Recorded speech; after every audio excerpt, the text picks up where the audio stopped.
Et bien salut à tous et bienvenue sur Shinsekai TV, la chaîne 100% One Piece. Au programme aujourd'hui un nouvel épisode des mini-théories. Oui je sais, ça faisait un bail que je n'avais pas fait, mais bon voilà, je reviens avec du lourd parce qu'on va parler du futur de la marine et plus particulièrement de la séparation de celle-ci. Bref, n'attendons pas plus longtemps et c'est parti.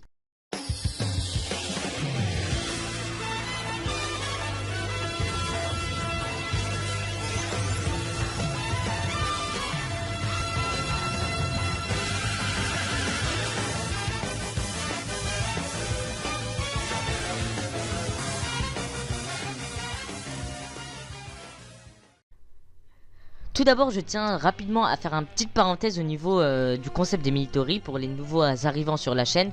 Et ben en fait, les mini-théories c'est quoi? C'est que j'expose une petite hypothèse ou une petite idée, voilà, sur One Piece, sur un élément en particulier. Comme ici, vous le verrez, le futur de la marine. Et ensuite, c'est vous qui terminez le débat en commentaire. Vous pouvez ajouter des arguments qui appuient ma théorie ou bien au contraire donner des contre-arguments qui la détruisent totalement. Bref, je pense que vous avez un peu compris. La seule chose qui changera par rapport au passé, donc, c'est que maintenant, je reprendrai les meilleures réponses qui seront dans les commentaires de cette vidéo et je les partagerai dans le prochain épisode des mini-théories, tout en les argumentant et en les commentant également. Bref, maintenant qu'on a fini cette petite parenthèse, passons au vif du sujet, c'est-à-dire la théorie.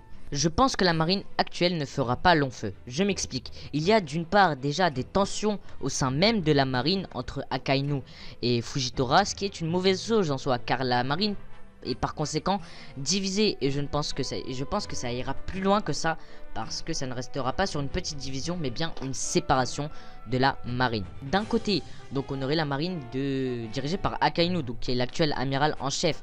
Cette marine qui est un peu contrôlée par le gouvernement mondial, mais pour les Tenryubito. Voilà, c'est à peu près le schéma de la marine actuelle.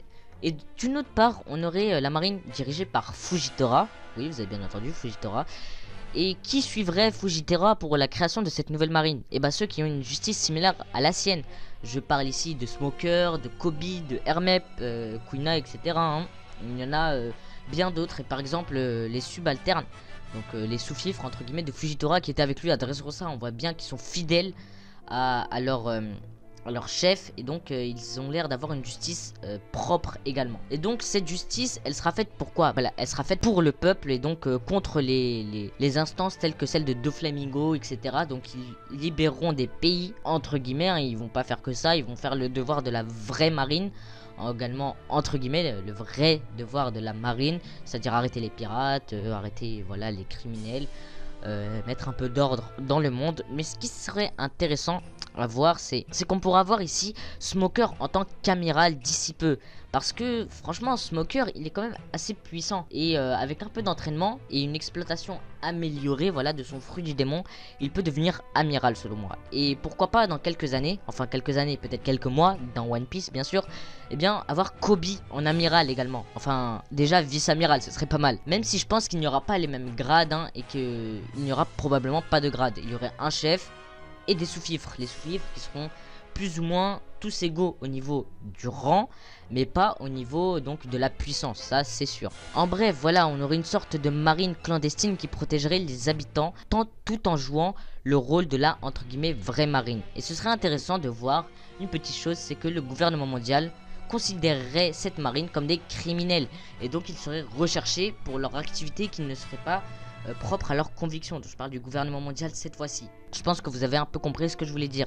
Mais la question qui se pose, c'est pourquoi la marine se séparait? Il y a sûrement quelque chose qui aurait déclenché cette séparation. Et bien selon moi, ça peut être l'abolition des Shichibukai, qui n'aura tout simplement pas lieu. Et oui, si l'abolition des Shichibukai n'a pas lieu, ce qui déplairait fortement à Fujitora, eh bien il démissionnerait de son poste d'amiral pour créer une nouvelle marine, alors que pour sa part, Akainu se pliera aveuglément au désir du gouvernement mondial.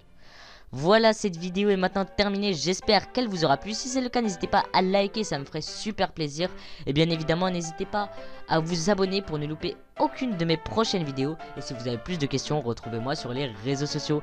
Et moi je vous dis à la prochaine.